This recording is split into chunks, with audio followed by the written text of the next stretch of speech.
I'm Jake Lacey. And I'm Peter Vasquez. And welcome to the Directors Hall of Fame. Today we'll be talking about the great Bong Joon-ho. I'm very excited to talk about this filmmaker with you. I'm very excited to be in person with you again, talk about it. Yeah, so there might be a couple episodes released after this where we aren't going to be in person, but at some point this summer we should be regularly doing these in person because we'll be living together. So In a new space. So in a new space. There's going to be a lot of changes to this podcast Yeah. in the next couple months. But To the 7 people who watch, yeah, don't get too attached to this. We'll consistently record. Yeah, Definitely. But yeah, today we're talking about Bong. He's got a new movie out pretty recently that we'll talk about down the line. Mickey 17. Yeah, Mickey 17. I think we were all very excited for it, and I think we all have thoughts. We'll talk about it. Yeah. It's a good time to celebrate Bong. Absolutely. What are your thoughts on Bong as a filmmaker? So I think he's a really great genre director. Mm-hmm. But I think he's working best when he has a family involved. When he has a familial drama aspect to his films, I think that's when he's at his best. I think his best films all have that kind of relationship between the characters. He also, in his films injects really important themes into his things. I think, his environmentalism and his thoughts on class are in many of his movies. I wouldn't say all of his movies, but most of his movies. Pretty much all of them. Pretty much all of them have one or the other. Yeah. So you definitely understand what his priorities are. But he does not sacrifice fun, in order to talk about those things that are clearly very important to him. I think he's an incredible visual storyteller. I think that,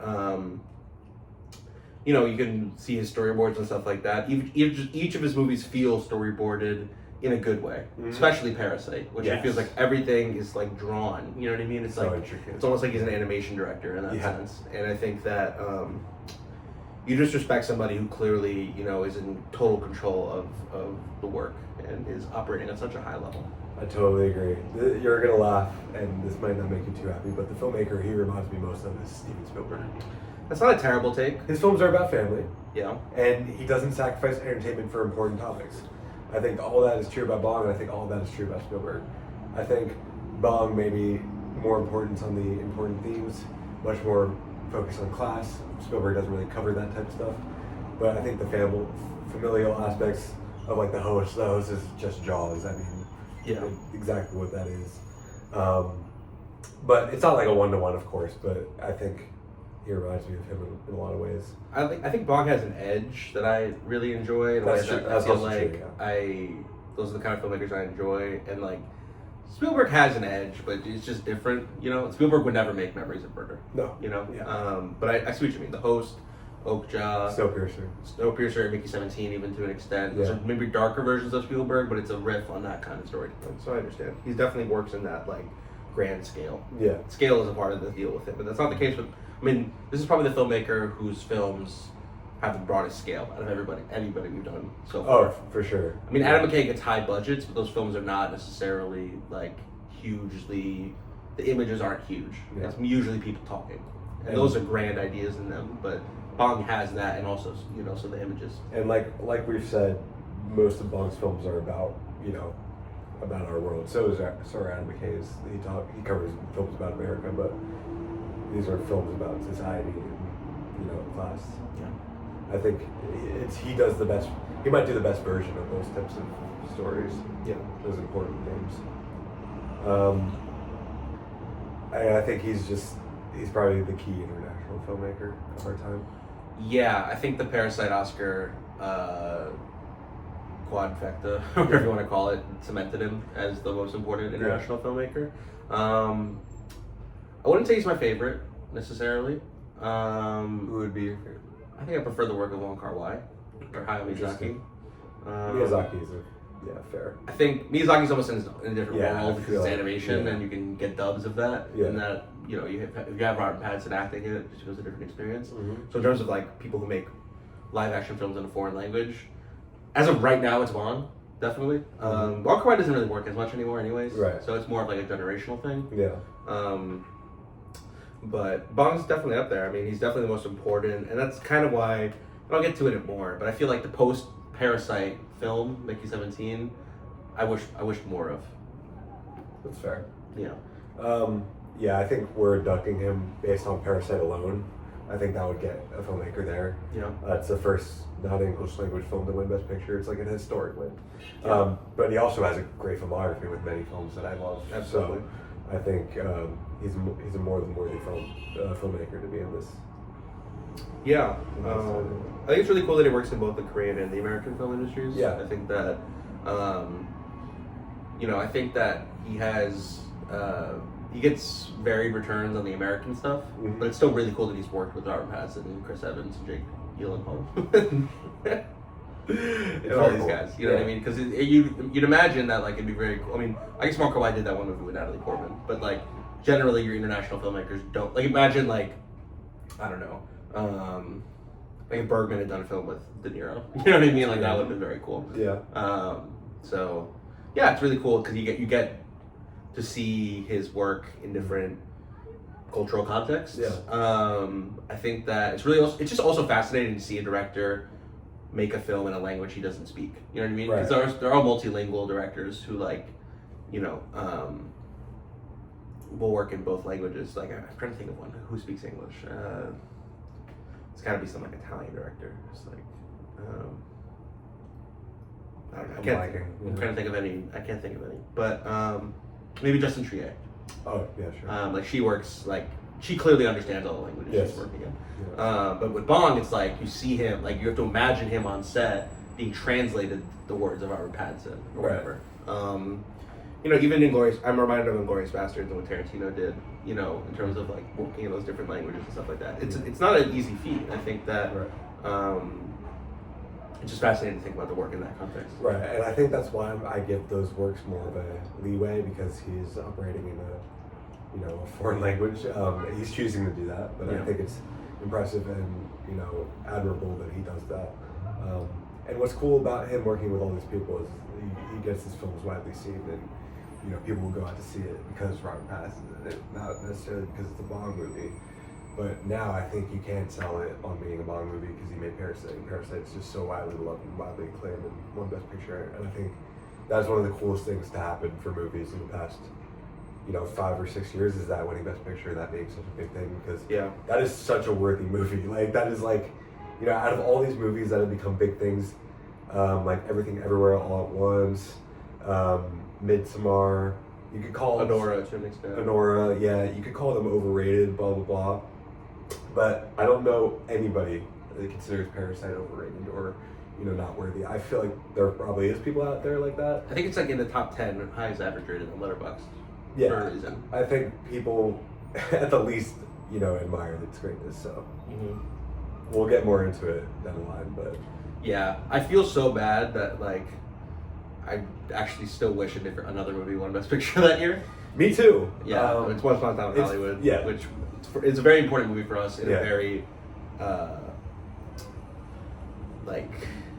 it's such a subjective opinion. You know what I mean? Because it was like the first new release that we like knew the director and were anticipating and loved the actors and experienced in that way. And so it was like a very special moment in time for that movie to release. For sure. For us. Like I'd be very curious to see if Parasite released now how I'd feel about it. Just because now I've seen so many more movies, Yeah.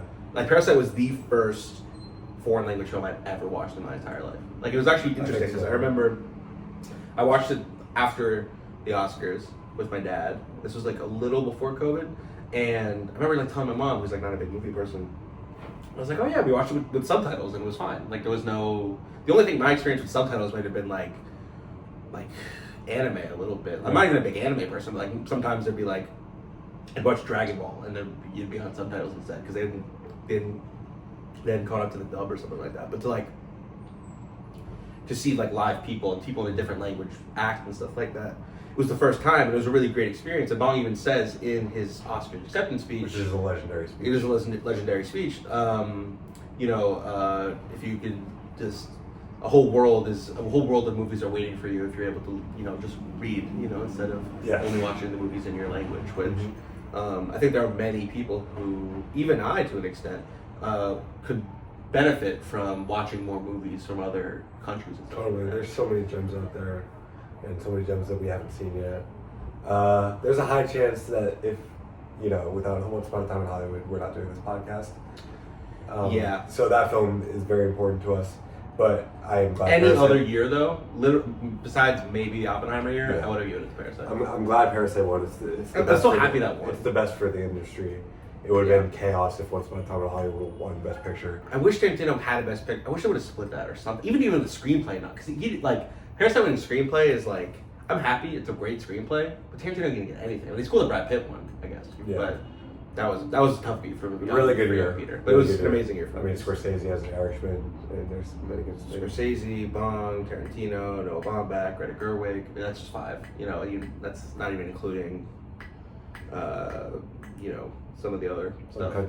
Uncut Gems. Yeah, Jesus. I mean, that movie that year and had 3 5-star masterpieces, and many of other great movies. I mean, I even kind of enjoyed Jojo Rabbit and The Joker to some extent. You know what I mean? Like, those are like your you're not even in your top 20 or whatever it is. But that's a pretty good year. Legendary movie year. Yeah, notable that it was the final year before COVID, which kind of changed the industry, maybe forever, unfortunately. Is there anything else you want to say about Bong before we get into his 8 feature films? I think it's important to contextualize them within the Korean New Wave, which was like, I'm not even like, some sort of expert on that, but the idea of like at the turn of the century, filmmakers like him, Park Chan-wook, and some other guys were given an opportunity to really express themselves in a new way. It was very, like, I think there's a really famous set of like the star of Old Boy, and Song Kang-ho from like wearing their costumes from Old Boy and Memories of Murder. Oh, wow. Like they're shooting on the same lot or something really like that. cool. So that stuff's just really awesome, and I think it's very cool to see that there was like, because even like Park Chan-wook's up there with Bong. Like I think if I need to see more of his movies. I need to see more of his movies too, but if it weren't for Bong, I think Park Chan-wook would be maybe the most important international filmmaker right now. So yeah, it's really cool that happened, and we're still reaping the benefits, as cinephiles. And yeah, I don't want to undersell how important like Bong's ideas about class are in terms of like his fame and the fact that his films are about those kind of things. Like he completely understands, and it's so clear because this is exactly what Parasite's about. But the strain that the capitalist world puts upon the individual, and there's so much empathy for the people who struggle because of the rat race we're all in. And I think that him doing that on such a big scale is just absolutely awesome. I mean, I'll talk about it more, but I just saw Parasite in IMAX. You know what I mean? I love Sean Baker's work, and I think he's the person who really has his pulse on that. But Nora's not playing in IMAX. You know what I mean? Parasite is not. Parasite is probably the most watched foreign language film of the 21st century, right? It has to be. And it's one of the most seen films among cinephiles. Yeah. I wouldn't, maybe the broader world maybe isn't as tuned into Parasite, but I feel like a lot of people are. I think it's a very, very popular movie, and that movie is about the fundamental issues we're dealing with right now. It's not a Marvel movie at all. You know what I mean? It's hard to watch that and not get the point. 100%. And like, it's impossible to. And that's kind of the humor in it too, is that like just rich people who watch Parasite are like, wow, this is good. This is really good. Yeah. And it's like, yeah, but this is about you. Yeah. And yeah, I think that's all I really wanted to say in terms of kind of contextualizing it. Yeah. Spoilers for his 8 feature films. If you haven't seen them, go watch them. They're all worth watching. We'll start with his debut feature film, Barking Dogs Never Bite. Comes out in the year 2000, turn of the century. And it's about a guy, just living on his own. He hears a dog consistently barking, and he decides to act on his intrusive thoughts and decides to, I will spoil. Decides to kill the dog. Yeah. Made for a really fun first 5-10 minutes. Yeah. What'd you think of Barking Dogs Never Bite? I'm extremely mixed on this movie. Like, we watched it and we might have had a gummy or two, but like, I feel like I couldn't, like, I understood what was going on, like I was within my facilities, but I felt like the plot was so scattered that it was hard to understand what the narrative through line, what was going on was. Like, beyond the idea of the guy throwing the dog and killing the dog and someone catching him, like, what was that movie even about? You know what I mean? I couldn't tell you. This is the only movie of his that I actively don't like. I think it should be a short film. I just don't understand why this is like a feature film, especially one that's over 90 minutes. After watching it, we asked ourselves, is this the greatest leap from one film to another of a filmmaker? Yeah. I don't think it is. Hard 8 to Boogie Nights is a pretty significant leap. Although Hard 8's a much better movie than this. But Boogie Nights is also like one of the best movies of all time for us. Yeah. like I probably have hard 8 out of 3.5. Yeah. Maybe Nights to a 5. This is like for me a 3 to a 4.5. So Yeah. it's in the same range. I have the same ratings. I think hard 8 you see a filmmaker who could be really great. Yeah. I'm not sure I even see that in this movie for Bong. Like, I mean, there's some good, cool Some sequences when the moments. camera's running down the hallway. There's a good chase sequence. There's a really good chase sequence. That is Yeah. true. That's a really good sequence. But it's very spotty. It's directed well, but the writing is just leaves a lot to be desired. Yeah, I think it should have been a short film. Yeah, I agree with that. It's not a bad movie. I just don't. I would never watch it again. Like I never in my life. I can't imagine a situation besides like unless you want to complete Bong Joon-ho's filmography where Right. this movie would be a need to watch. I guess you could sense his like sense of humor too in like dark A little situations. bit, here, yeah. which is pretty cool. I'd be very curious to. I didn't really do that research into this, but I'd be very curious to see how it was received at the time. Yeah, I'm not sure. He was clearly given the opportunity to make an amazing movie after this. The amount of So- people that have probably seen Parasite but have no idea about this movie is like crazy. I would say most people who've seen Bears that probably don't know about this movie. Yeah. It's crazy that this is a debut and it jumps to the next film, which is an all-timer. But what do you think this film is about? I wrote petty violence in perspective. Yeah. It's very petty. The movie's very petty. Oh, All for these sure. characters are. There actually are some cool sequences with like him being stuck in the closet and like that cooking in the basement. I don't remember that. Yeah. I don't know. Maybe it was the gummies, but I also think it's a thing about perspective. I also think that it's Yeah. like the idea of like being watched and what people know, what they don't know about the things you do. That's with true. People around you. Yeah. And that way the camera is like a character, I guess. Sure. But I'm reaching. I just didn't like this movie very Yeah. much. I said it was about what happens when we act on our intrusive thoughts. Right. It's actually a cool concept for a movie. It's like, it's a pretty good what if. Like, I'm sure we've all thought at some point when a dog just wouldn't show up, won't show up, and they're just like, oh, what if I just, Yeah. what if I didn't kill it, but like, what if I just shut the dog off my life? Yeah. Putting him away in the closet. Right. It's kind of about that, which is a good concept for a movie, Yeah. but not in a 2-hour film. Maybe like a 30-minute short. Yeah.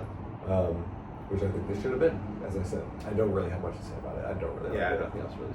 All right, we'll move on to Memories of Murder, 2003, which is about two detectives investigating a serial killer. What do you think about Memories of Murder? It's absolutely amazing. Yeah. It's So just even the name. It's so poetic. Memories of Murder. Yeah. There are some absolutely gorgeous visuals in this movie.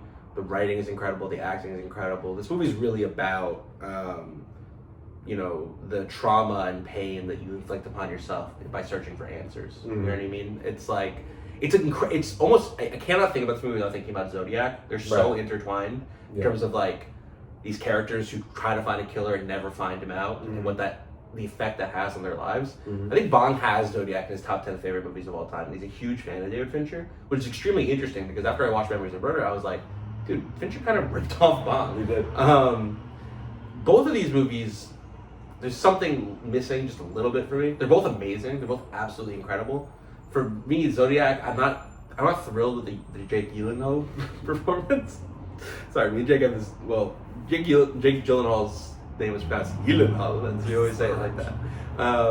So I always say it like that. It's so stupid. But I rewatched Memories of Murder recent for this pod, and I found myself like, I kind of wish it went further with like how much pain they experience because of it. Like I thought it was like almost like a fourth act. Like you see like where these guys' lives go, and that's more of a Zodiac thing than it is Memories of Murder thing. Memories of Murder is actually really about like how fucking corrupt the cops are. Like they so many times they're trying to just pin the crime on like random like people just to say it's done. Yeah. But it's an excellent thriller, absolutely excellent. Another really key foreign film. It's kind of in the world of like Lahane, where like filming Instagram, you'll hear about it. It's like, oh, let me check out this foreign movie, Yeah. The final shot is extremely famous, obviously, to the point of like ruining it almost. Like I feel like I heard about the shot before I watched the movie. Every time I watch the shot, I can read the caption like, "Did you know at the end of this movie this was what this was about?" I guess I can say it now. So yeah, this little girl, she is at a crime. This cop revisits a crime scene, and there's a little girl there who says, "Oh, someone else revisited this crime scene recently, and he looked very ordinary." And the cop realizes that the criminal who came to the crime scene, and he turns from the girl, looks directly into camera, and he's shocked. And Bong has said that this shot represents the character, but also himself as a filmmaker, looking out into the audience because he's fairly certain the actual killer will watch the movie that these crimes are based on. It's a very famous shot. I mean, it's a really cool idea. It's an unbelievable ending. It's an unbelievable ending. It's awesome.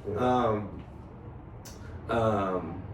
But it's like gotten so. I feel like it's just so talked about that it's almost like I don't even know what to liken it to. It's like you know the thing of Leonardo DiCaprio cutting his hand during Django. It's like something like that. Where it's just like there's so much meta discourse about it. It's hard to engage. Yeah, a lot of people talk about it. But it's awesome. It's absolutely awesome. What do you think of this movie? I think it's amazing. This is the second Bong I watched, and I just fell in love with him as a filmmaker after it because both Parasite and Memories and Murders are just like two, fucking excellent movies that like any filmmaker would be lucky to have both of them in their filmography together. I literally wrote down how does it relate to Zodiac and Seven. I think Memories of Murder was influenced by Seven in a big way. Yeah. And obviously Zodiac and this one are more closely related. The works in conversation with So it's really cool that they're bouncing back and forth, and really cool that Bong loves Zodiac because, he made this before, and I totally agree that it kind of rips off Memories of Murder, Zodiac. I love Zodiac. I love it even more than Memories of Murder. For many different reasons. I think the Zodiac Killer is much more interesting to me, like the puzzle nature of it. But Memories of Murder has a lot of that with the song and stuff. And it has the ending. I'll get into. I have so many thoughts about the ending later down the line. But it has one of the best bits in cinema, which is the guy drop kicking. The drop kicking stuff is so fucking funny. It's so it shows Bong's amazing sense of humor in dark situations. To have a guy that just comes in and drop kicks the shit out of everyone. It's almost like a Jackie Chan stunt thing because there's no cut. You're just in a wide shot and you see a guy fucking drop kick someone. Like it actually happens. Like it's not. It's the most absurd thing, and it happens so many times. It's not even only in Memories of Murder because it's in Barking Dogs Never Bite. He does it in Barking Dogs Never Bite. Yeah. It's one of the most unique things in a film. I've never seen anything like that. Yeah, it's a trademark of his, and I'll get to that later. But that's literally something that he returns to, which is really funny. I guess a couple other things I could say. Apparently they've caught the killer in real life since this movie came out a couple years ago, maybe 5 years ago, something like that. Which, that's cool, I guess. I forget if it's the guy that they thought it was in the movie. Do you think the killer saw it? Yeah, I think so. I forget if the killer said he did or didn't. But I think he did. Yeah. I mean, I think at this point, to me it seems in the Korean film industry, Bong is the guy. He is Christopher Nolan, or whoever you want to say. So I feel like if this killer knows surely it's about him. Surely you would have seen it. This is the film that got him in the door. Yes, for sure. Especially internationally.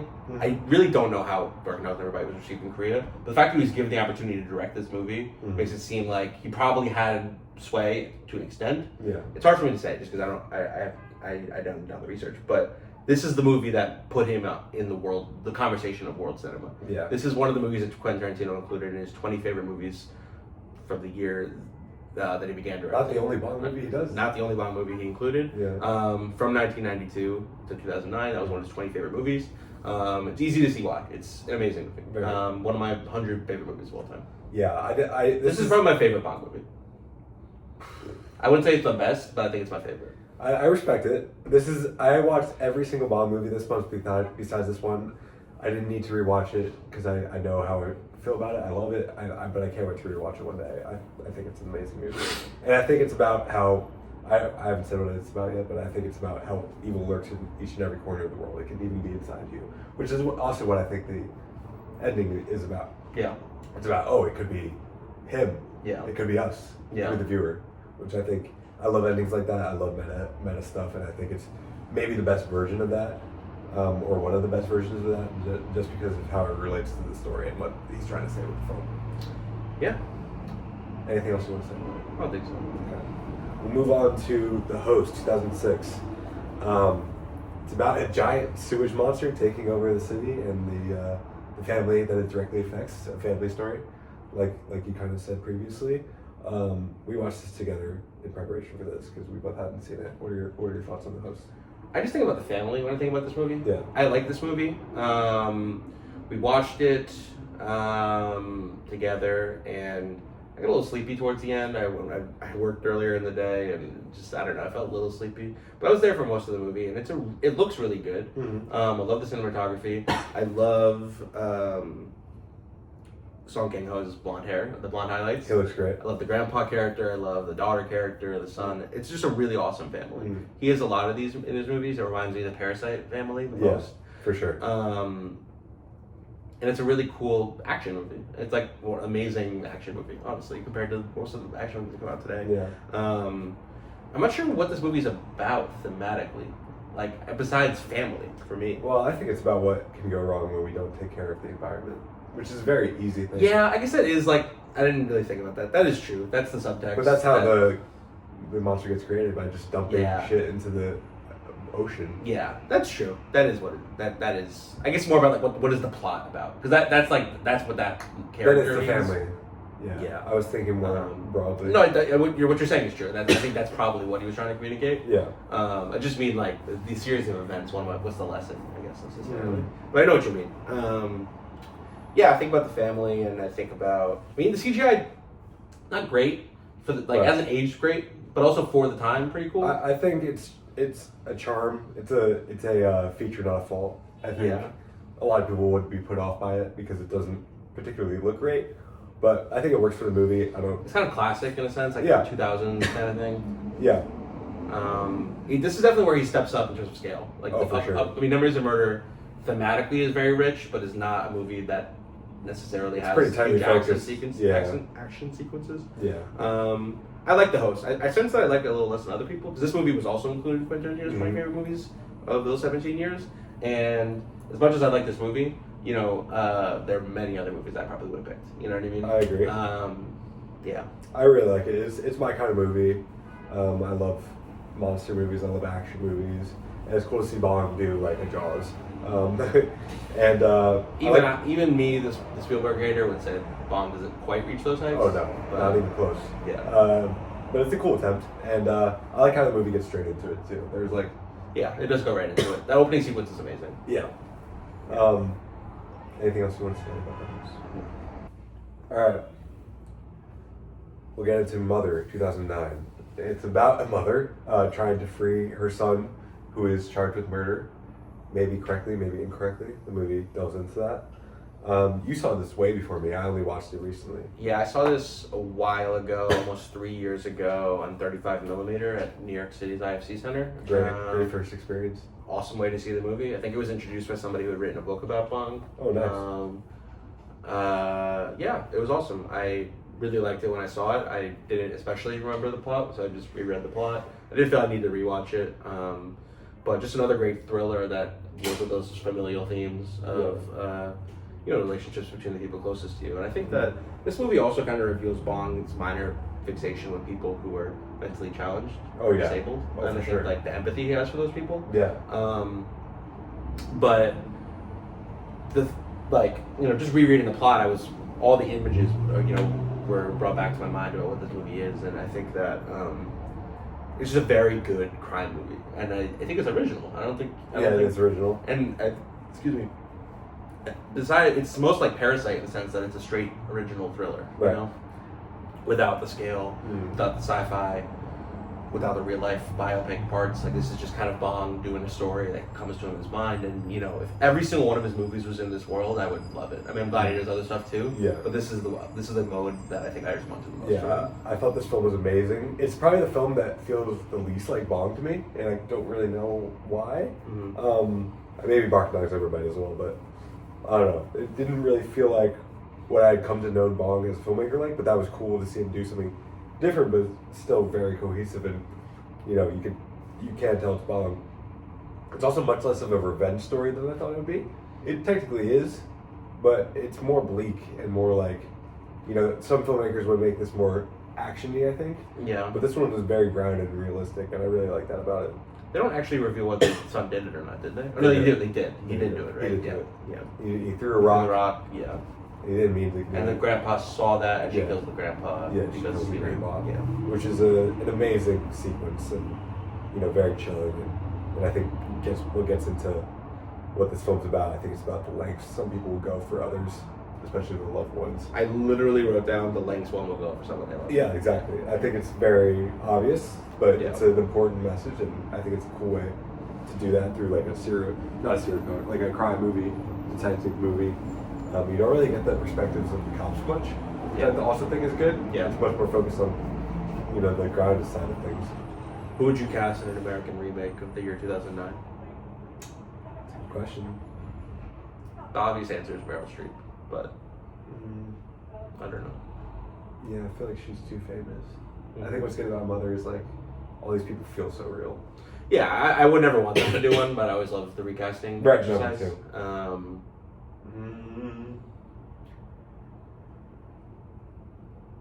know. What's interesting about this movie is like everyone I've talked about this movie because we've been talking about Bong and like watching it, and everyone's like, "Oh, I hate that movie." I just said the movie Mother, and I'm like, "Wait, you hate it? You haven't seen it?" It's like they're like, "It's the one with Jennifer Lawrence, right?" Yeah, there's that baggage. People act like I haven't seen it. I haven't seen it People either. act like this movie is just torture. The worst. Yeah. I can't wait to watch it. I'm excited to Can't watch wait to watch it. New Darren Aronofsky. Yeah. But yeah, Mother is incredible, and Yeah, it's a very good movie. One of his best movies. I think. Absolutely. I think it's the one that I think it's the less talked about Oh yeah. of his great movies. Yeah. The least talked about. A lot of people haven't seen this one. I think. Yeah. It's probably his most underrated movie for that aspect. Yeah. Anything else you want to say about it? No. Okay. We'll get into Snowpiercer, 2013, his first English language film. Again, you saw this way before me. I only watched it for the first time recently, but I can't believe I hadn't seen this sooner. Yeah, I watched this not too long after watching Parasite. Because I wanted to kind of keep exploring what he had to do and what he's up to as a filmmaker. And I think I realized that with this movie that I prefer him to just work in his native Korean. Just because, I don't know, I think there's something a little lost in translation with all of his American movies, which we'll get into because this is the first one and he does a couple more of them. I think Snowpiercer is one of the most successful versions, if not the most successful. I think it's the most successful, which is weird considering it's his first attempt at it. You'd think he'd get better at it. Yeah, I think I can agree with that. It's been a while since I've seen it. I did not rewatch it for the pod, but I liked it when I saw it. I think the train thing is cool. The metaphor is cool. I think it's really cool that he got Song Kang-ho in the movie, even though he's working in the English language. Yeah, it's a good Chris Evans performance. The line where he says, "You know what I hate about myself? I know what babies taste like." It's a really good monologue. Right. One of the best monologues I've experienced in recent times. Yeah, it's a very good movie. I wouldn't say it's like absolutely excellent, but it's got a cool Ed Harris performance, cool Tilda Swinton. It's stacked cast. Stacked cast. It's cool to see him work with all these actors. Has a lot of connective tissue with Mickey 17. Oh yeah, I think so. I think he develops his like sci-fi visual style a little bit with this one. I guess it's notable that it was made into a TV show. Yeah, I've never seen it. I have no interest to see it. And yeah, it's a good movie. I mean, I think it's about class, and the train is a metaphor for class in that sense. I think he just he approaches those themes much more interestingly in Parasite. Apparently, he had a really terrible experience working with Harvey Weinstein on this movie. Most people seem like they have a terrible experience working with him. He's obviously a evil person. Yeah, it's a very cool movie. It's certainly better than 99% of the other kind of big scale action movies that come out like this. It's hard to imagine this movie doing much better business than Mickey 17 when it comes out now. It just feels like there isn't a market for these kind of movies anymore, which fucking sucks. And I don't know what the box office was for this movie. It really sucks. I have no idea. This movie was awesome. I fucking loved it. This is like my kind of movie again, kind of like The Host. I think there's so many amazing sequences in this, just throughout the train. Really good action, the best action he's ever done in my opinion. And it has that bleakness, but there's also that pop entertainment feel to it, which is really good. And I think the Chris Evans performance is just unbelievable. I wrote down, is this the best Chris Evans has ever been? And I don't think so. I think his work in Knives Out and Scott Pilgrim is better. But in terms of like leading roles for him, this would probably be the best one. It's probably the best movie he's led for me, but he's really good as Steve Rogers, even if those movies are kind of mixed. And I know that's a very... But it's hard to pick out like one specific performance. That's like... Right. Endgame more I don't know. It is hard, I guess, because he has so much work. Right. But like post... Like from the span of like Winter Soldier to Endgame. It's a really good run from him. I mean, he's great as a character. He's just like that's the best character work I think he's ever done. Like Sure. I believe Steve Rogers exists Sure. in the way that like, you know, I believe this guy exists in Snowpiercer. You know, but it's not. I don't know. It's that's a really good marriage of like great character work and lead work for Right. him. Sure. But I wouldn't pick one of those movies like, wow, this is the acting showcase because they're all not really about that. It's just that he happens to be good in those few scenes of dialogue he gets. I do think he's better as a supporting role. Yeah, I mean he's excellent in Knives Out. Yeah. He's maybe even better in Scott Pilgrim. I Even though the agree. Scott Pilgrim part's very small. It's very small, but it's so memorable. Yeah, I mean, I'll be very interested to see how the materials turns out. I like Past Lives. I like Past Lives a lot, but that trailer was not good. The Materialist trailer. I think people were a little hard on it. I think it will make money. I think Dakota we'll Johnson see it. is the not good. I kind of like Dakota Johnson. I know people don't. She's good in Social Network for like A minute. 2 minutes. Because Justin I mean, I like her in A Bigger Splash. I still have to see Suspiria. I like her press tours. I like her. Sure, that'll be she's a fun. very funny person. She's very funny. I I don't know if she's a good actress. I don't know if she's a bad actress. I feel like I still haven't. I don't know. I believe in Celine Song. Hopefully, even I have no reason not to. Yeah, I'm still very open to it. Yeah. And I think that Chris Evans needs this movie. He needs So much. Yeah, I don't understand why he's gone. So Knives Out should have been the one that sends him to all these great movies, but he went back to the Russo brothers and he's going back to the MCU. He's already gone back. He's in Deadpool and Wolverine and the Gray He doesn't Man. need the money that much. He's Gray Man, Deadpool and Wolverine, and Red One is a very tough trilogy of post-COVID movies to do. Especially when you do Knives Out and Endgame in 2019, which is an incredible year for any actor. It's a great year. It's the marriage of both. You know, it's hard to know what he's been offered and what he said no to. He did do The Materialist, which is great. I'm really glad he did. I think I like him more than I like Pedro Pascal, personally. Don't agree. I also haven't seen The Last of Us, so but I don't know. I'm not sure if Pedro Pascal. He's just a TV actor. He has barely done any movies at this point. Yeah. He's like completely fine in Gladiator too, if not forgettable. Yeah, but that movie's just forgettable. You're telling me. Yeah. Anyway. Anyway. We got way off track, but Snowpiercer, what I think it's about is what can happen when an unfair social hierarchy is put in place into an unsanctioned environment, an environment that can be let loose, can be, you can let a back of a train just go crazy. Obviously that's going to explode. There's no like rules, even though there are rules, like, you feed them shit. Of course they're going to take revenge, It's an awesome visual metaphor. I was lazy and I just said this film is about class. Well, because it is, but it's also. I have that answer very for nuanced. another one, so I had to Fair enough. make this one about something Fair enough. other than that. Anything else you want to say about Snowpiercer? No. All right, we'll get into Ocha. Oh, I do want to say Snowpiercer is like one of the only hopeful endings he has, alongside like Mickey 17. Right. You could make an argument that Parasite has a hopeful ending. That he's like, oh my god, like I'm gonna make all this money and be with you again. But I wouldn't say. Yeah, I that's wouldn't say that either. Yeah. So I like that. I like that side of things. I know you like when films end in the most Bleakest. demoralizing, bleakest ways ever. I do. This is true. So, yeah. But we'll get into Ocha. Comes out in 2017. Netflix movie, notably. His only time working with Netflix. I don't think he'll ever do that again. So I hope not. We'll see. It's about a girl trying to rescue her super pig friend from being, captured and killed. We watched this together in prep for this. What did you think of Ocha? I liked it a lot.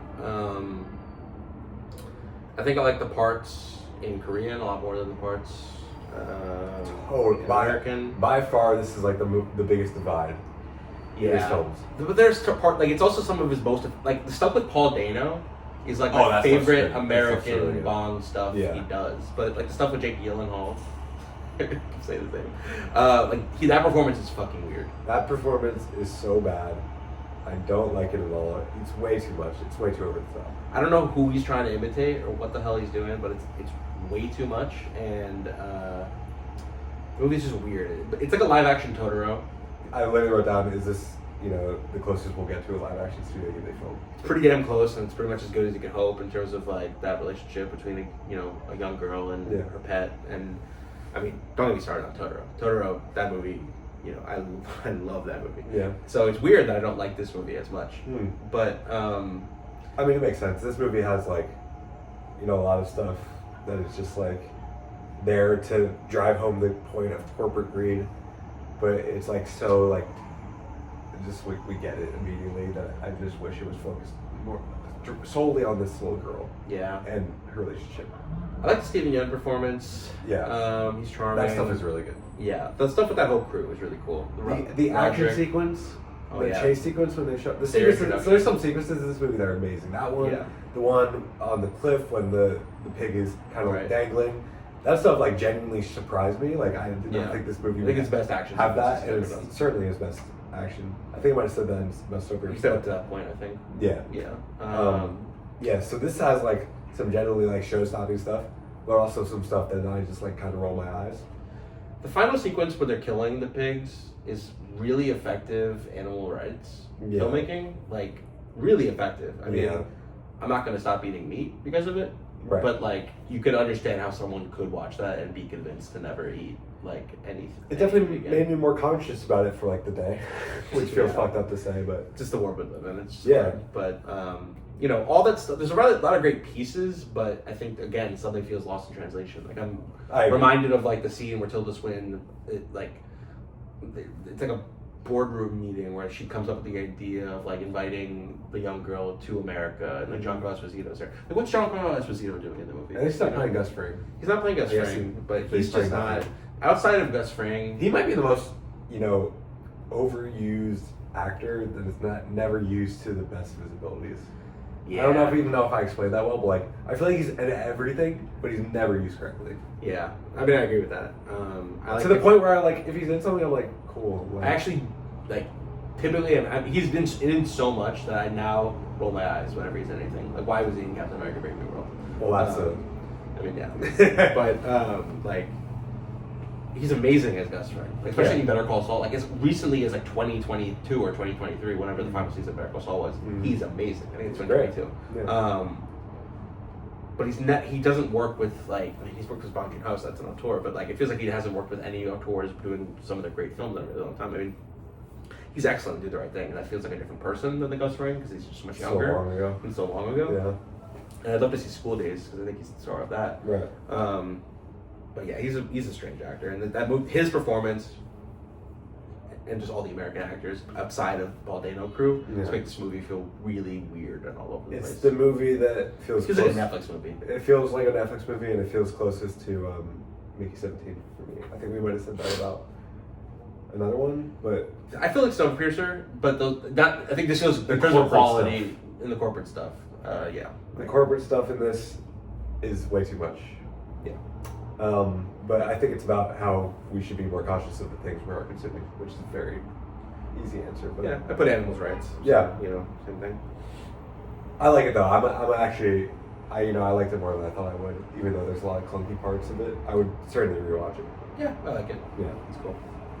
All right. The next is Parasite. Comes out in 2019. It's about a lower class family invading the home and lives of a higher class family. What do you think about Parasite? It's such a great concept for a movie. It's one of the best. Yeah. It's just it's such a well-made movie. It's perfectly directed, expertly written, amazingly acted. It sounds amazing. It's storyboarded. It looks great. The concept is awesome. Like the idea of how they get in, and the idea of just how lower class family gets hired by a middle class or upper class family they don't know. It's just a perfect movie in so many ways. It's literally perfect. It's absolutely excellent.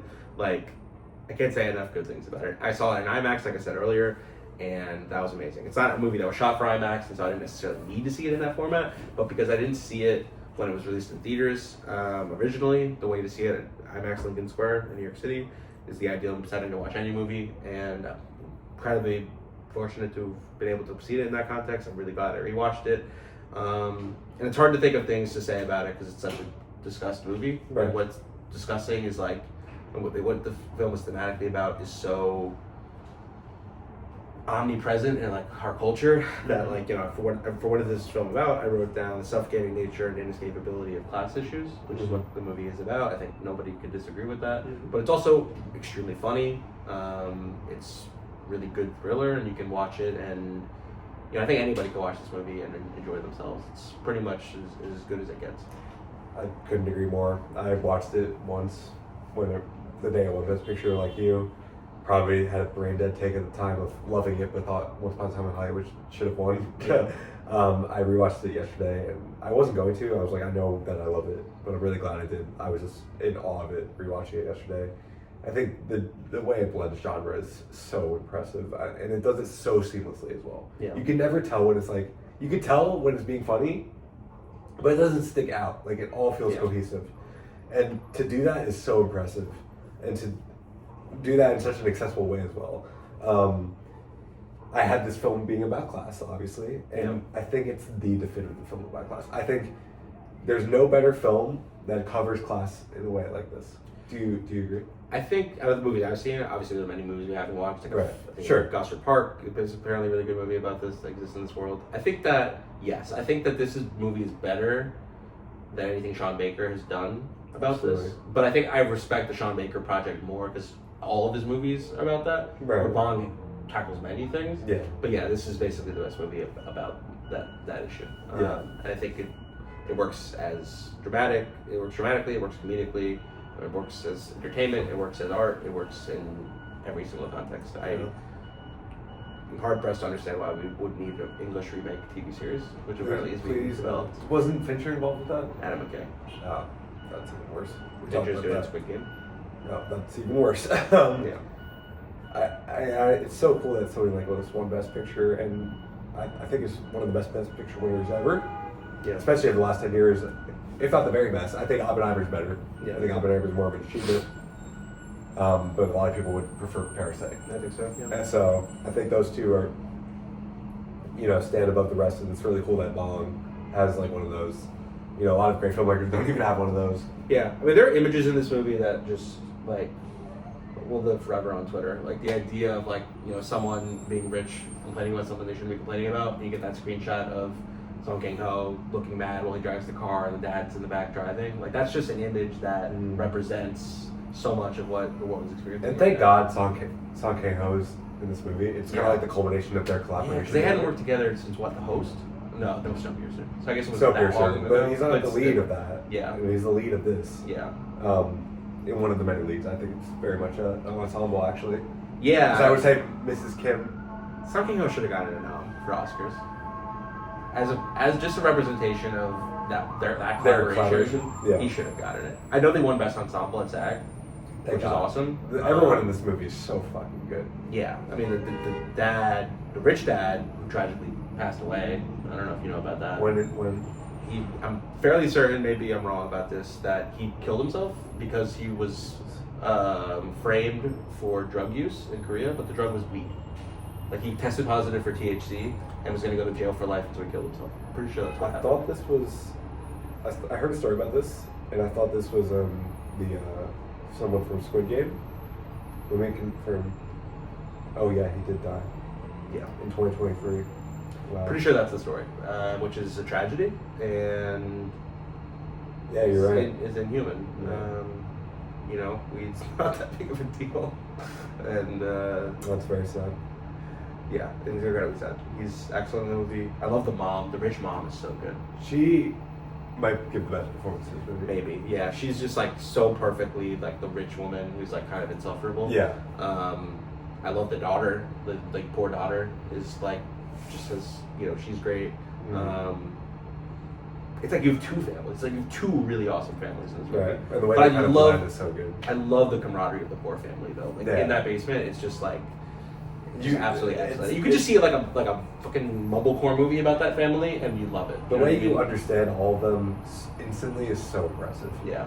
And you understand their dynamics, and it makes it so that when they kind of infiltrate this family, you're like, they just did something kind of fucked up, but like you're happy for them. Yeah. When they're on the couch and they're just drinking and eating, you can't help but laugh and smile, because who can say if they deserve it? But I think they earned it. Yeah, I mean, as somebody who was unemployed for a while, I saw this while I was unemployed, just before I got employed, and it was tough. It was like fun in a way because it was just kind of like they make a romp out of how much despair you experience when you aren't really able to make money. Yeah.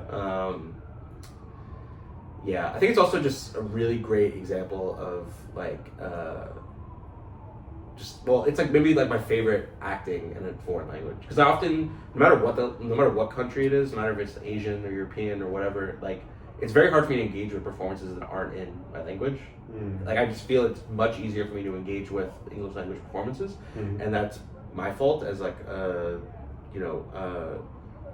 as a cinephile. I mean, obviously there are many great performances I've experienced in the language and stuff like that, but right. I feel like my 10, 20 favorite actors, none of them are foreign language, or and so, but this one you respond to the actors. And Song Kang-ho, specifically in his collaboration with Bong, he just stands above these so much. Like that's like a De Niro, Scorsese level of collaboration.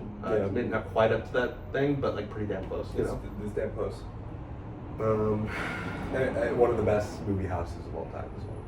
Yeah, the top four you've seen the thing. Yeah, it's not really there, which is pretty cool. That sucks.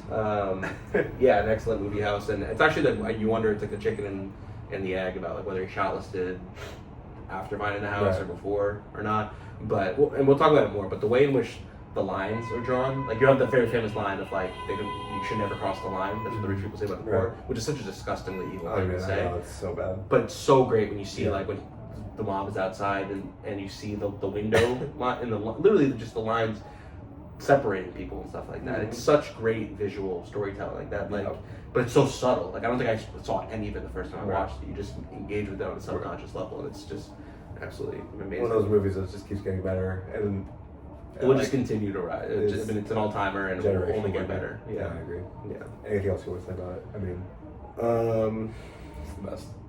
Yeah, it's his best movie for sure. Magnum opus, by far, and I'm actually surprised it's not your favorite one. I'm still struggling. Okay, but we'll talk about it more. All right.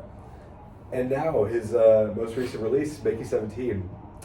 It's about a loner underdog type guy who agrees to become an expendable to die over and over, and what happens when he has to kind of step up and do some important stuff. It's about many things. I think this movie's kind of muddled all over the place, but we saw this together in IMAX. Yeah. Opening weekend. Yep. What did you think about it? Super mixed. Really disappointing, honestly. I love Robert Pattinson. I love Bong Joon-ho. This movie seemed like a slam dunk. It's a really cool sci-fi concept.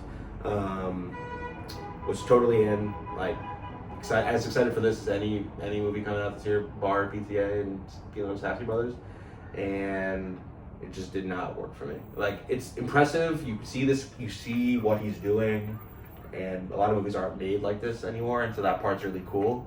But apart from the Pattinson performance, this movie just is not remarkable to me. And it's a shame.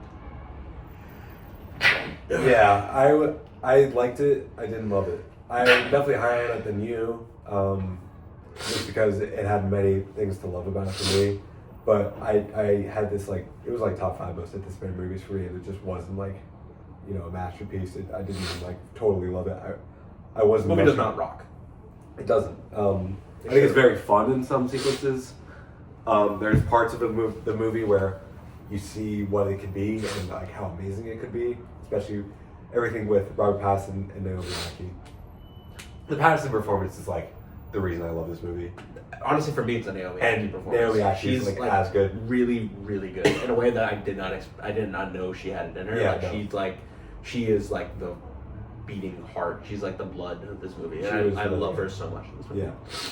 Stephen Young, I love their relationship. Criminally underused. I don't even know why he's in the movie. Needed more of him. And the parts that really suck about this movie and that just had me rolling my eyes and just felt in there for a reason, but way too much of it is the Mark Ruffalo and Tony Blair stuff. That stuff is. I know we feel the same way about it. Mark Ruffalo doing a Trump impression is just post The Apprentice. It's just so The Apprentice hard should have been the final nail in the coffin. Yeah. After that, Trump on screen. Yeah, I know that this movie was shot before The Apprentice, and it was just so many delays and stuff like This that. movie went through the ringer. Well, this movie definitely went through the ringer. But I can't imagine any world in which this movie comes out and I like the Ruffalo performance. No. Like maybe the Apprentice, because it's literally a movie about Donald Trump. It's like fine, but like we're just so I think you know we're what you're all going so for passionate. if you're watching The Apprentice. Yes. But Mickey 17, you're going for a fun sci-fi It's just movie. like The Apprentice is so much more subtly Trump. You know what I mean? Like that movie is more subtly about Trump. Like we know what the movie's about, but like Sebastian Stan's performance is more subtle than Mark Ruffalo's. Mark Ruffalo imitates Trump more than Sebastian Stan does. If fucking Sebastian Stan's playing Donald Trump, and it's just like I understand like. I don't even disagree with Mark Ruffalo's politics. It's just a thing of like, this is not artistically a very rich thing. It's extremely low hanging fruit. Yeah. Like the dancing, the thing, like it's not even like I disagree. It's just kind of like we've seen this. Like we understand this. Not like, what I'm coming to this movie for. It's weird because I think Mark Ruffalo, after Poor Things, unlocked like a mode that I thought is just so amazing for him, like being really silly but also a douchebag. But this one just felt way too specific to that sort of thing. I just didn't like it. Tony Collette stuff the was a red little bit hats better. and stuff too. Yeah. Very on the nose stuff, especially for someone like Bong who made something like Parasite, which is so smart and so clever. It's just I respect the blank checkness in the sense that it's a huge movie. Like I'm glad he made a big movie. I love that too. Yeah. But the way in which he did it, like. You know, someone, I think it was The Big Picture, said that, like Sean Fennessy on The Big Picture said that this movie needed a villain, and that's why of course. Ruffalo and Tony Collette are in it, because you can't make a movie like this without an antagonist. Yeah. And to some extent, I get that, but... they were in just way too much of it. They're in it way too much. What they're doing is terrible. Maybe if it was just Tony Collette, like, I could kind of get by with it. But this movie really should have just been, like a Jackass movie, or something like that. Like, it should have just been, like... Let's get some really great kills. Not even like a horror movie, just kind of like an action romp that's not necessarily about anything serious. It's just is really cool. I mean, like, you know, really funny movies that are about things that are serious. But even just the idea, this is what I said the movie's about. I think this movie's about the way in which society dehumanizes the individual. Yeah. That's literalized in the sense that we allow this person to die. Yeah. This lower class person literally dies 17, 18 times.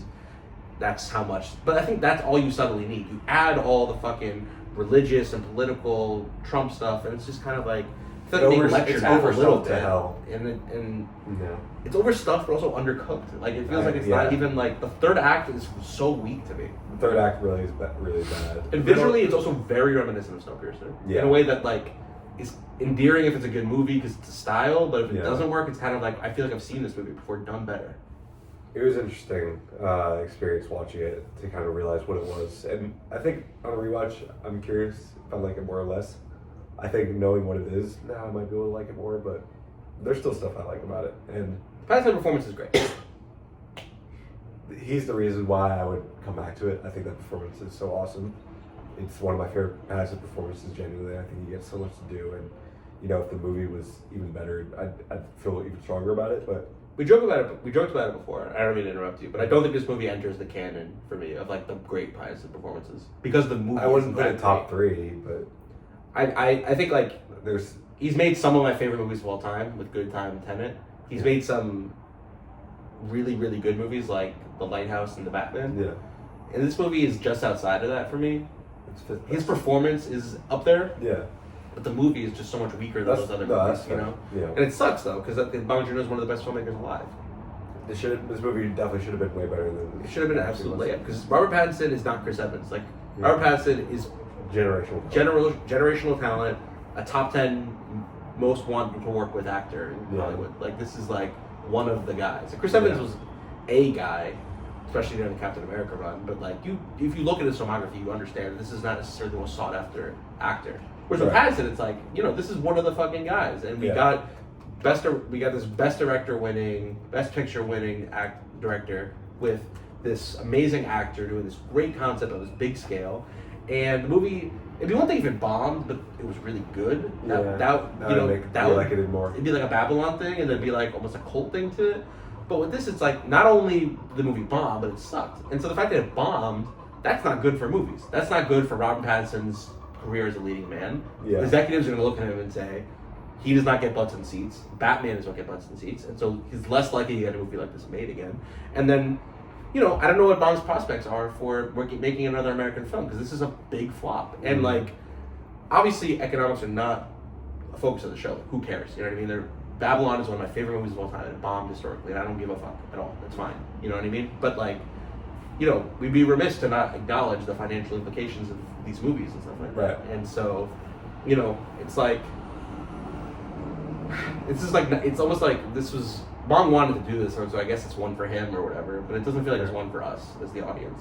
It doesn't. And it's certainly not one for them. It's definitely not one for the executives, you know what I mean? Like, one thing if Bong directed the Thunderbolts, you know what I mean, or something, which I don't want him to do, but like, at least that's an acknowledgement, like, okay, I'm not going to make a good movie, I just want to make money, which is what Barry Jenkins did. Because at least with Barry Jenkins, you can sit there and be like, okay, I'm basically not going to count Mufasa, you know what I mean? We're in the world of Barry Jenkins. But with this, it's like, this is a Bong movie, that's the least successful movie. Yeah. And I know I'm speaking on it disparagingly in a way that maybe you probably don't feel as strongly about this. Like, I know you like the movie more than me, but this movie, like, especially with like Sinners coming out, like, I pray to fucking God Sinners is like good, right? Because this movie just wasn't for me. No, I liked it, but I'm able to recognize that it's not fully what I wanted it to be or what it should have been, and I wonder how much that's Warner Brothers' fault.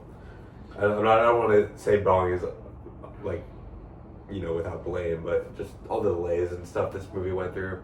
You can see a world where Bong had to do some stuff. Yeah, it's hard to say. You'd really hope that he made the movie he wanted to do. Yeah. No way to know. I think he'll be okay. I think he'll be fine. okay. I think well, we'll talk about what we wanted to see him do next. Right. It seems like the natural step is to go back to Korea and make something, which is, I'm sure he has a blank check there. Yeah. You know, I do think it's unfair to compare it in regards to Parasite. I know it's the first thing he's made since Parasite, but he was never going to make another Parasite. I didn't even want never going to make anything as good as Parasite. That's fine. It didn't have to be. I just wish, like, you know, like Nolan did Dunkirk, and like that's not necessarily my favorite Nolan movie, but that was widely recognized as like an achievement. Yeah. And then he made Tenet, which is this really awesome movie that not everybody loved, but it's really cool. Yeah. And I don't think he made a really cool movie. Yeah. That sucks. That's fair. Yeah. Is there anything else you want to say? I love the ending. I think it's the type of ending I like again. It was just so long though. The third act is not good. Yeah. But I will come back to this movie again. I will. Honestly, I'd watch it before I watch Barking Dogs Never Bite. Obviously, even like something like Okja, which I liked more than Mickey 17. But like, I don't know, the Patterson of it all. You know, I want to watch what he's doing because whenever he's on screen, it's fun. Yeah. All right, let's get into the categories then. What is the best performance in any of the director's films? So usually I list a bunch of them. Yeah. But for this one, I'm just gonna say Song Kang-ho in Parasite. I have the same thing. Song Kang-ho in Memories of Murder, or Song Kang-ho in The Host. The best performance in any of his films is a Song Kang-ho performance. Yeah. Just a matter of which. And if you want to include Snowpiercer, you can. I just don't think that's the one. I think it might be the Memories of Murder one. I had Parasite though. Oh, Parasite. The character in Parasite is stronger. I think that the shot of him witnessing the chaos at the end and the way he holds the screen in that moment is movie stardom. Yeah. And in a way that's like he's not a traditionally handsome movie star, but he's like feels super confident. Yeah, that's another iconic image from that film. Absolutely. So I would say something on Parasite. Yeah. What did you have for best needle drop? Yeah, this is such a cop-out. I put Rejoice in the Lord from Mickey 17 because it's the only song that I was able to find. Like, I usually go on Spotify for these things, look at the soundtrack. Yeah. It seems like he essentially used a score for all these ones. Maybe I'm missing something, but... I think there might be something in... I know in Mickey 17 there's an Elliott Smith song at some point. Yeah. I don't remember when. And I know that there's probably some stuff in Okja. It's more the English language stuff that has needle drops. He doesn't really use needle drops that much. I did an even bigger cop-out, which is I took something from the trailer of Mickey 17. Right. It might be used in the movie because it was really properly used in the trailer, but it's Ain't That a Kick in the Head by Dean Martin, which I think is great for that trailer. And, maybe doesn't totally show what that movie's going to be totally, but I like that song. Right. And it fits the Mickey 17 character. What do you have for best single track of original score? Now, this was easy for me. I put the score that's over the final shot of Memories of Murder. The way the piano comes in there, or the violins. There's like a certain drop that happens. It's honestly hard for me to remember. There's the final score in Parasite too. The piano that works there is pretty good too. But I'm curious to hear what yours is. Mine is the Belt of Faith from Parasite. It's the track that plays during the Peach montage in Parasite. Okay, yeah, that's a good one. Yeah, I just think that whole sequence is amazing, and the score really works for it. Nice. What do you have for greatest scene? I put the train underpass scene, Memories of Murder. It's basically the final scene before they jump into the future, Mhm. where one cop is about to kill the suspect just because he can't stand the madness of not knowing who did it. And then the other cop shows up with the DNA results that apparently show that it's inconclusive whether the DNA was found on the dead body or not is the guy's thing. It's not even the thing if it's not him. It's certainly not the thing that it is him. It's the thing that it was inconclusive. Mm. And then the cop doesn't kill the guy. The guy enters the darkness of the train, and that's how basically the narrative ends. I mean, you have the 10 years later sequence, and you have the actual ending, but it's just the visual of that train and then the underpass it's just a really good scene, and I think it's the best scene in that movie. And yeah, I picked that one. I have the end scene to Memory's Murder, which maybe reveals something about another category we'll do, but I think this end scene is just an unbelievable way to end the movie. It's so chilling, and I just, it shocks me whenever I think about it, whenever I read about it, whenever I watch it online. I'd probably include it if it weren't for the whole meta thing, which I was talking about before, which I feel like it's very Makes me hard. like it even more. Yeah, fair enough. What do you have for greatest sequence? I put the rainy night at the Rich House into all the way until the next morning. That is Like basically, legendary stuff. that's a really great sequence. Yeah. Basically, from when the rich family leaves for their fishing trip Yeah. to the next morning when they're prepping for the party. That sequence, so much shit happens. It's absolutely fucking excellent. The old housekeeper shows up. It's revealed that that there's a man living in the basement. Then the part when the rich family comes home early and they have to cook really quickly and everyone hides. It's just, when we talk about great sequences, like not all great directors work in like these kind of sequence things. Like that category almost like, you almost like reserve it for like the greats, like almost like the I don't know, Coppola for Scorsese or whatever. I mean, that's a shot, but like, you know what I mean? Like, it's kind of like Sofia Coppola is not necessarily something I think you think of in sequences, or maybe Adam McKay or something like that. Yeah. But this is a sequence. This is a true, like, not just one scene, but a period of time in the movie in which you don't feel in runtime at all. Yeah, that is an amazing sequence. You could pick so many sequences from Parasite. I'm going to, but that one, the whole flood sequence is unbelievable. That's a great sequence. Um, I think that's, in my version of the sequence, I think that's part of it, right? That happens that night, doesn't it? Well, yeah, I guess. That's The very end. The very end. Yeah. The very end of that. I would put them differently. Those are different sequences. Yeah, that's true. The whole end sequence, that the birthday party, would totally be up there. I picked the peach montage. There's gonna be a lot of double up, but I think the peach montage when they find out that the housekeeper is allergic to peaches, so they It's a great one. get her out the bloody napkin. I think that's their plan coming to fruition, and I think it's such an amazing culmination, and just so well edited. Like the slow mo, the shot of the mother walking up the stairs and kind of like going like this, unbelievable, and the music, I just love that. I love it so much. I also wanted to add another trademark of his is Creatures. He's a great creature filmmaker. Yeah. With The Host and Oakjaw and even Mickey 17 now. Yeah. The Creepers and Mickey 17, we forgot to mention. Those are great. Yeah. Best line. What did you have? I had Just Ordinary. It's in the final scene of Memories of Murder, where the cop asks, "What did the man who you saw visit this crime scene look like?" And she says, "Just ordinary," which is not necessarily the greatest sequence of words ever written by Bong Joon-ho, but I think it's just the what it represents is just so chilling. The idea of like the madness of the endless search for answers. The idea he just looked ordinary, like that's so infuriatingly simple. So you know what I mean? Like the idea that he looked like anybody because it would always be out there. And I think that kind of puts like the broader themes of the movie into a single line, and so I enjoyed that line. But there's many great lines. I had a monologue that I think is just so interesting when you think about Parasite as a concept.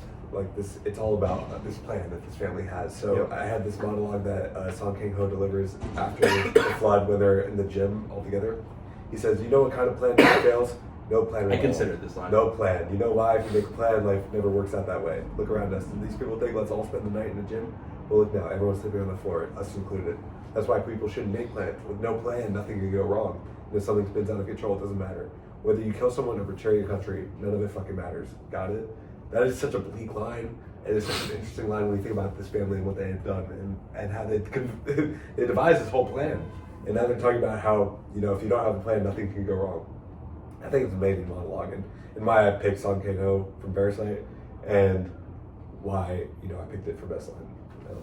Cool. Because it relates to Parasite so well. What do you have for best ending? Best ending, I put Parasite. For me, like I said before, Memories of Murder ending is amazing. It's been so talked about that it's almost like suffocating at this point for me. But I really just enjoy the bookend, it's a great the ending. same shot being reused, and it's so like upsetting to like believe for a moment that like the kid has got enriched, he's gonna find the dad, but you understand that that's never gonna happen. That he's never gonna be able to rescue his dad. Yeah, I like the bleakness. It is very bleak. I enjoy that. I obviously picked Best Memories of Murder, an all-time ending for me. Yeah. What do you have for best individual shot? I put the guy raising his head from the basement. I had the same shot. That's one of the most chilling shots of all It's time. so chilling, dude. Yeah. Seeing that in a theater, oh my god, with the sound, it was like such a silent moment, and his eyes are so fucking crazy. That actor looks so insane. That is one of the scary shots. It's a horrifying shot. If I were in a horror movie, it would kill me. Yeah. I mean, it kind of killed me when I watched it. So I'm glad you had that, because I think that is the best shot. There's a lot of shots from Parasite. And there's a lot of shots in general. Memories of Murder ending shot. Yeah. The underpass shot is great. Yeah. The opening and closing shot of Parasite is amazing stuff. Some of the stuff during the flood sequence, and then like coming down those big stairs. Yeah. But it's obviously this shot. Yeah. This is another obvious answer. Yeah. Who was their greatest collaborator? It's Song Kang-ho. Song Kang-ho. Yeah. I mean, I don't even know who else would. He might have some below the line people that are pretty great. Like I think he uses the same composer a lot, which is cool. The composers are good. There's nobody like saying Song Kang-ho. Yeah. I mean, he's in 4 of his 5 best movies. Yeah. So for trademark, you kind of mentioned a few already. All right. Yeah. And I think I mentioned one, but I'll mention it again. It's like he has a really good sense of humor in dark situations. Yeah. Like I could find humor in Parasite, Memories of Murder, not really Mother, but like Snowpiercer, The Host. Like I like that he always keeps things light while talking about dark things. Absolutely. Best 3 movie stretch. What do you have? I hope you have the same one, because I feel pretty passionately about this. I said Memories of Murder, The Host, and then Mother. Absolutely. I mean, there's nothing else I would do. Yeah, there's literally Parasite. The movies around Parasite are all. I'm so mixed on all of them that it's even though it is his best movie, you'd almost assume that movie has to be in the best 3 movie stretch. Memories of Murder, The Host, and Mother are all the only. Those are like for me 3 of the 4 best movies of his. Yes. And it just happens that Parasite, he makes that movie much after, like a long time after those other 3. What do you want to see Bong do next? You kind of already talked about that. Yeah, I said I want to see him make a Korean movie. I think that I have no interest in seeing him, honestly, ever working in the American studio system again. He's done it 3 times now, and none of those movies are all-timers to me. He's made only 6 movies in the Korean language. 2 of them are all-timers. One of them was his first movie. You know what I mean? Mother is an excellent movie. Mother's not. All of his Korean movies are just so much better than his American movies for me. Like all of them are just. It just works better in that system. So if you can't make a great movie with Robert Pattinson and IMAX, then let's call it a day. Like I'm not sure what America has to offer him at this point. Yeah, I kind of said the same thing. I was like, I want him to do a more grounded story. Maybe less comedic, even though I like his comedic stuff. Yeah. And obviously entirely Korean. I think he will return to that. I think he's making an animated movie. I think that's. Oh yes, I forgot to mention that he's gonna do like a monster movie again, right? I think he's doing. Yeah, I'm not sure if it's a monster movie or not, but it's an animated movie about underwater sea creatures. Yeah, I think that's what he's doing. But also, he just did an interview with John Carpenter. And John Carpenter said it's a horror movie. Then I felt like that was a joke. It seemed like a joke. Yeah, but I'm all in for that. Yeah, I mean that would be fucking amazing. Should we rank the films? Yeah, let's do it. First. I have Barking Dogs Never Bite at 8. I Yeah. think it's his weakest movie. Then I have Mickey 17. Really tough beat for that movie that I feel this way. And then I have Okja at 6. I like Okja. He has 6 good movies. For me, at least, just because I like Okja, I think it's good. The biggest debate for me was between Okja and Snowpiercer. It was very hard because I just seen Okja. It's been a while since I've seen Snowpiercer, but even just rewatching Snowpiercer, I was like, okay, with you a little bit when you were watching it, I was like, okay, I think I prefer that movie. So I have Snowpiercer at 5. Then his 4, post debut Korean movies are my 4 favorite movies of his. I have The Host at 4. I like it more than Snowpiercer. I just like the family stuff. I love Song Kang-ho. I know he's in both of these movies, but I just think that I just really enjoy the family stuff in that movie. Then I have Mother at 3. It's just an excellent thriller. Memories of Murder at 2. I'm still debating what my favorite movie is, and maybe I can talk through it after you do your list. But Parasite is very obviously his best movie. That's the number 1 movie. It's a movie he'll be remembered for. Yeah. It's a visual. Our rankings are very similar. I have Barking Dogs Never Bite at Last. I have Mickey 17 at 7. Also very tough that's there. I have Oakja at 6. I have The Host below Snowpiercer, which is at 4. I could go either way though. Yeah. I feel like I could swap those back and forth. Even Oakja, I feel like Snowpiercer, The Host, and Oakja I could toss up, but Oakja is definitely on the lower end. And then we have the same top 3 in the same order: Mother, Memories of Murder, Parasite. Parasite, Memories of Murder were always gonna be the top 2. Yeah. There was probably like a moment where I liked Memories of Murder more. So I'm not like totally baffled by you saying that it's your favorite, but rewatching Parasite and just like the timelessness of Parasite, the generational aspect of it, makes it my favorite as well. Yeah. Just because I'm able to like view it that way or view it just on a subjective level. But maybe that's just like Oscar brain and kind of like canon brain talking. Maybe part of the reason I like Memories of Murder more is like the anti version of that, which is more like, okay, Parasite's the obvious one that everybody loves. Yeah. Memories of Murder is like the underground. I used to think the same thing. But they're both really great. Mm-hmm. So there's really no wrong answer. I just think I really enjoy a bleak crime thriller. Like that's basically my platonic ideal of a movie. And that Parasite is bleak. It's just kind of different. And I think I'd rather on a rewatch, like more in terms of like what I'd come back to. I think I'd rather just enjoy those Korean detectives go absolutely insane because they can't find a killer than I would deal with the inescapability of class issues, which is always suffocating and extremely uncomfortable to consider. That's fair. I think both are kind of fun hangs though. They're fun. I like both really movies are great. Parasite's a delight to watch. It's crazy how much of a fun hang Parasite is at times. Yeah. And Memories of Murder, just watching those detectives go crazy, watching it, they could just drop kick the shit out of a guy will never get old to me. Yeah. But yeah, Bong is amazing. Yeah. I'd be curious if he ever makes a movie better than Parasite, then we're in for a real treat. I feel like this is. I don't know how old he is. I think he's probably late 50s, if I had to guess. I would guess 48. He is 55. Right. Yeah. So we have hopefully 20 more years at least with him, and so I'd be very curious to see where he goes from here. Memories of Murder almost feels like the kind of movie you make when you're older, and so I can't believe that's the second film. That is so crazy. Yeah. It's a very mature movie, and so I'd be very curious. I really want him to just continue to make movies with Song Kang-ho about whatever he seems to be interested in, but I think I'm good on the American stuff. I think I'm good on the sci-fi stuff. I think I'm also good on the environmental stuff. Yeah. Like all that stuff, I think I'm pretty much fine with. If he sticks in the crime thriller class issues, crime thriller class issues, that stuff seems fine. An animated sea creature movie, that'll be cool. I can't imagine it's gonna be better than Memories of Murder or Parasite. No way. I can't imagine it's gonna really top the Ghibli thing of doing these kind of animal focused. Right. It feels like almost like a punt in a sense. It's kind of like we'll do this, but I'm open to anything. I'll see every one of his movies. I have season tickets. He's in the Hall of Fame. He's amazing. He is now in the Hall of Fame. Yeah. So, all right. Anything else you want to say? No, I'm good. I love Bong's movies, and go see Mickey 17, even though it's not very good.